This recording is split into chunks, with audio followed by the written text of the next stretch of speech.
привет! Сейчас 14 февраля. Как известно, не идет масса. Сегодня третий день. Именно сегодня я буду готовить блины. Итак, нам потребуется 3 яйца, стакан муки, сахар, соль, пол-литра молока и растительное масло.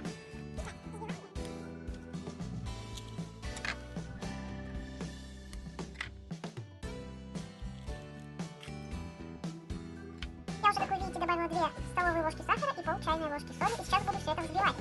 Лучше вилкой, чем миксером. Дальше мы добавляем 150 мл молока.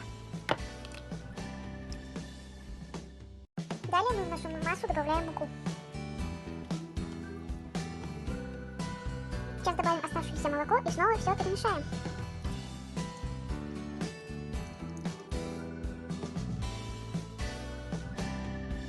Добавим столовую ложечку масла.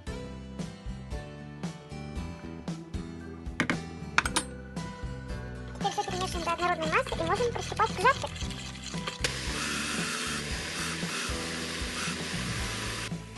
Вот сердечко.